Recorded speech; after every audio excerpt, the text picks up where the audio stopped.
Math जी solution में आपका स्वागत है। आज मैं BSc first year major math की प्ले लिस्ट स्टार्ट करने जा रहा हूँ।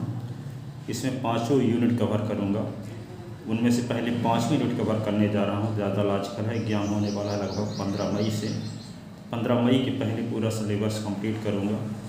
तो क्या है शंकु, शंकु क्या है, कोण क्या है, हिंदी मीडियम इंग्लिश मीडियम अलग अलग बताएंगे, पढ़ाऊँगा। यहाँ पे परिभाषा क्या है, जब कोई चर रेखा, जैसे मान लेते हैं शंकु क्या है, यहाँ पे जब कोई चर रेखा एक स्थिर बिंदु से होकर जाती है, ये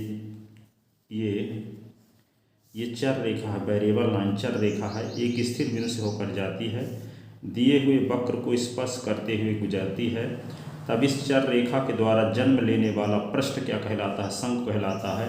और इस स्थिर बिंदु को शंकु का शीर्ष कहते हैं। चर रेखा को शंकु की जनक रेखा कहते हैं। दिए हुए वक्र को शंकु का आधार वक्र या निर्देशक वक्र कहते हैं। स्थिर बिंदु, जब कोई चर रेखा एक स्थिर बिंदु से होकर जाती है तथा दिए हुए वक्र को स्पर्श करते हुए गुजरती है, तब चर रेखा के द्वारा जनित पृष्ठ को शंकु कहते हैं। चर रेखा शंकु की जनक रेखा कहलाती है और स्थिर बिंदु शंकु का शीर्ष कहलाता है। दिया हुआ वक्र शंकु आधार वक्र कहलाता है।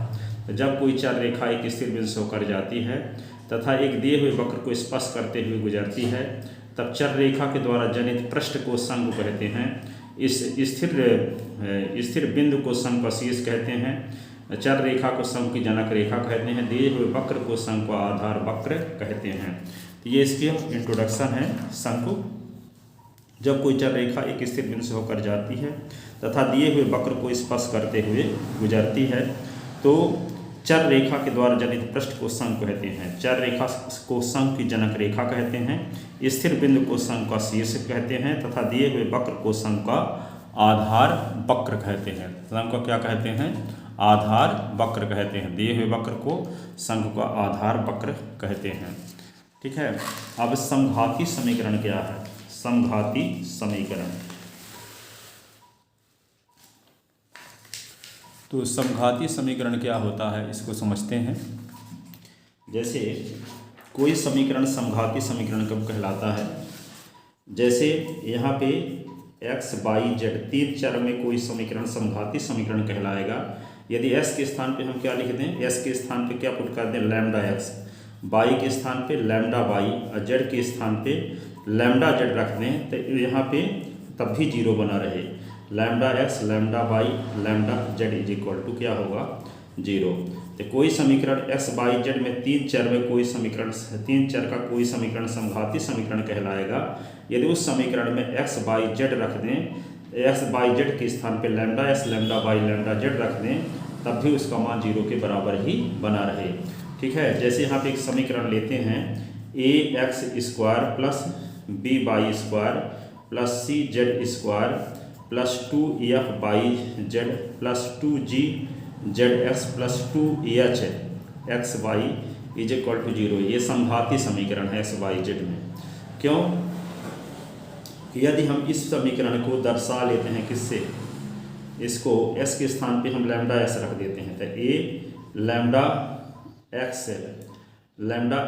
x का स्क्वायर, ये क्या होगा, b लैम्डा y का स्क्वायर, c लैम्डा z का स्क्वायर प्लस 2f के स्थान पे लैम्डा y, z के स्थान पे लैम्डा z, फिर 2g lambda z lambda x 2h lambda x lambda y is equal to zero. तो यहाँ पे क्या होगा, लैम्डा स्क्वायर कॉमन ले लेंगे तो क्या आएगा, ax square plus by square plus cz square plus 2f है by z plus 2gzs plus 2hsy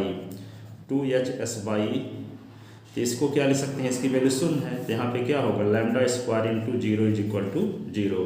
तो s के स्थान पे हम लैम्डा s रख देते हैं, y के स्थान पे लैम्डा y, z के स्थान पे लैम्डा z, तब भी उसका मान जीरो के बराबर बना रहता है। इसलिए इस समीकरण को हम क्या करेंगे, समघाती समीकरण। कहने का मतलब कि s by z equal to zero के रूप का कोई समीकरण समघाती समीकरण कहलाता है।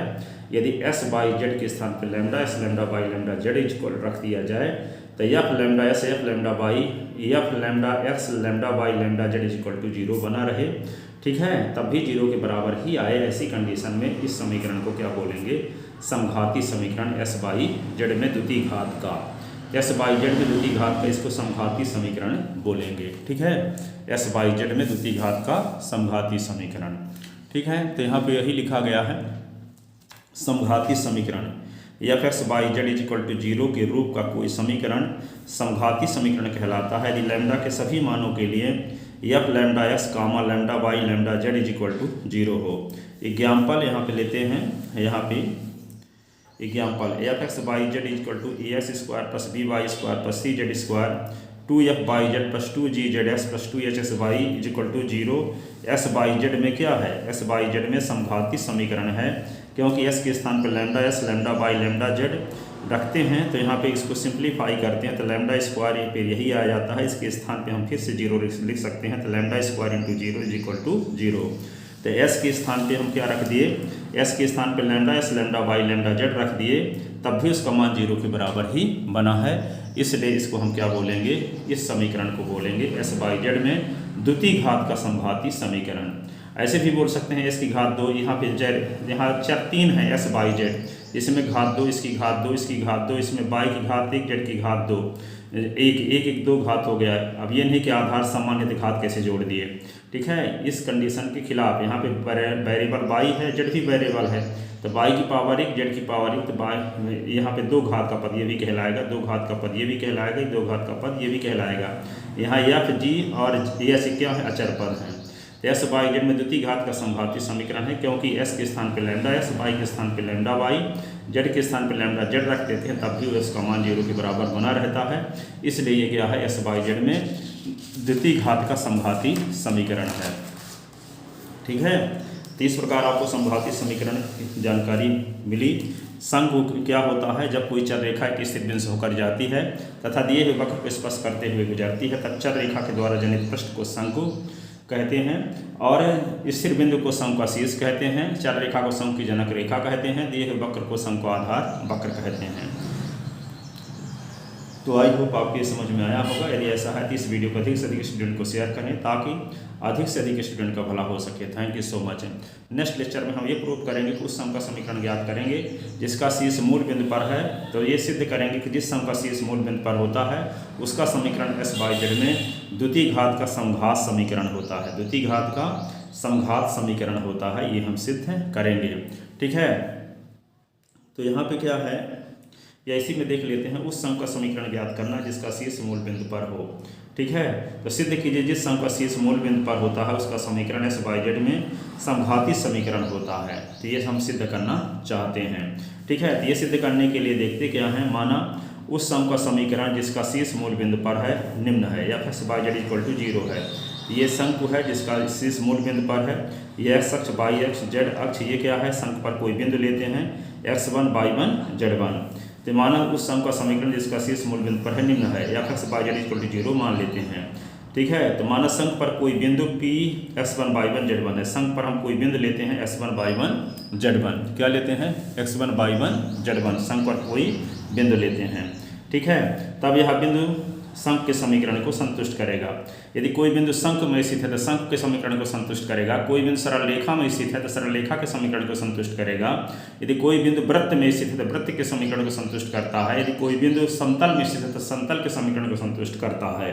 ये बिंदु कहाँ स्थित है, शंकु में स्थित है, अतः यह बिंदु शंकु के समीकरण को संतुष्ट करेगा। इसका मतलब एस बाई जेड के स्थान पर s1 y1 z रख देंगे तब भी उसका मान